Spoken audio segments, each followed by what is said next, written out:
coloured L-shaped blocks form the letters CDN, Creative Diversity Network, Diamond. What makes Diamond so special? Carolyn McCall, CEO, ITV, a woman with shoulder-length brown hair, wearing a navy blue jacket and gold necklace. I think the reason Diamond is special is because it's actually pretty unique. There's nothing else that does what it does.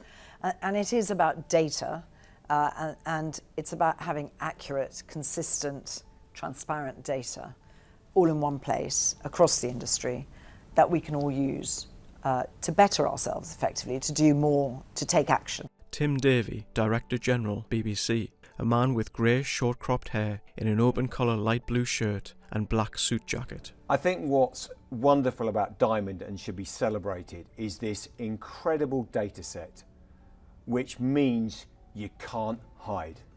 Simply put, this is an area where we've got quite a lot of initiatives, many are brilliant, but the one thing I think Diamond does is it brings the facts to the party. What has the industry learnt from Diamond?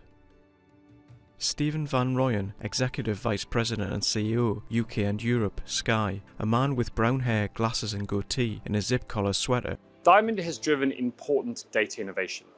Without data, it's hard to monitor and track progress, identify patterns, and delve into what information is telling us. Before Diamond, the focus was often on what audiences see. The collection of data on production roles has allowed us all to understand the challenges of off-screen representation. Alex Mahon, CEO, Channel 4, a woman with short brown hair wearing a white woolen sleeveless jumper. We've become more mindful, particularly more mindful about where programs come from and who makes them. So for example, with this kind of data, it led us to think about who are the producers behind programs. So we've been the first broadcaster to ring-fence money to be focused on production companies that are led by the ethnically diverse.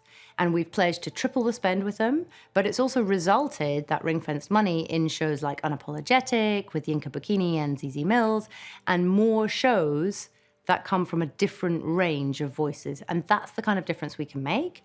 And it's only by doing that that we'll have equitable representation across the channel. In what ways are diversity and inclusion influencing the production process? Maria Kiriakou, President, Australia, Canada, Israel and UK, Paramount International, a woman with long brown hair wearing a light red shirt. We have an overarching policy of no diversity, no commission. And that means every single decision that gets made has to be made through the lens of, are we being representative and how can we improve diversity and inclusion? Now, this policy is an iterative one. It's one that allows us to learn and adapt over time. And Diamond helps us identify the changes that are coming about because of this policy. And it allows us to shift, supplement, and do what is necessary to reach that goal of true inclusivity. Marcus Arthur, CEO, UKTV, a man with greying black hair, wearing a charcoal suit and white shirt. We're thinking about it from day one, right? So how we do our development, how we do our scripts, how we encourage the producer to think about diversity from the very start of the process of working with us. But more than that, it's not voluntary for them to do it, it's compulsory. If they want to work with us, they need to work with us to improve diversity across our businesses. That's how we are working with this whole initiative. How are you using the data, and what are you now doing differently? Our content teams regularly review this data, using it to help them inform our on and off the screen targets, as well as, most importantly, monitor our progress. The data has allowed us to see where we're making improvements and what areas we need to focus on more. For example, the data has shown us that we've been consistently strong with representation of race and ethnicity on screen. This hasn't always been the case for people working behind the scenes. Using the data, we've been able to put a particular emphasis on addressing this issue through training and additional support for our productions and initiatives like a screenwriting fellowship in partnership with the writer Bisha K. Ali and Netflix.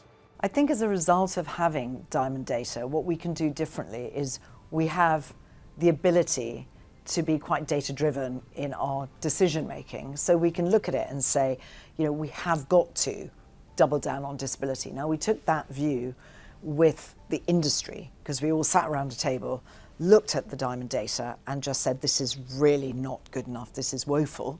And so we need to double down in every way, both from a target perspective, but from our resources, from our intensity of focus. So that's a definite example of that. What can be done better because of Diamond? As a result of Diamond, I think we can do better at everything. You know what's incredible is when I talk to my friends who run international broadcasters in other countries, in France or America, they can't do any of this because they don't have the data. Like sometimes we don't realize what a powerful position we're in by having this scheme across the industry, which means we can genuinely have a consistent basis of fact. We can work out how we can improve, we can challenge ourselves, and we can ensure that we really are doing our utmost to be representative. I'd like to see more diverse groups of people in front and behind the camera.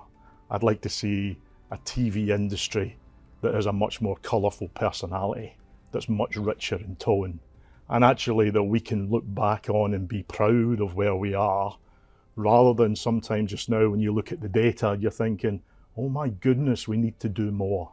I really hope I don't feel like that in 3 or 4 years' time. What more can the industry do together to build on Diamond's success? So I think we're at a very interesting point in the evolution of Diamond. I think the last 5 years we've made great strides in building the data, building the reliability of that data and building the trust in that data. Now, as we look forward to what is the next phase, I think we are going to be striving a lot more to understand the nuances in the depth under the headlines of that data, and to be working much, much more closely and sharing learnings, sharing practices across all the members of CDN to ensure that we are taking actions and we are making inclusivity a reality. I think it's really encouraging. We're seeing more and more players now come into Diamond, and it is the industry standard. And that means that it becomes the definitive data set that we can all work to common goals. And I think it brings people together. So looking forward, I would encourage everyone just to keep growing the power of Diamond in terms of the data we get, but also as an industry sharing best practice. And I think that really can be what we do together as leaders.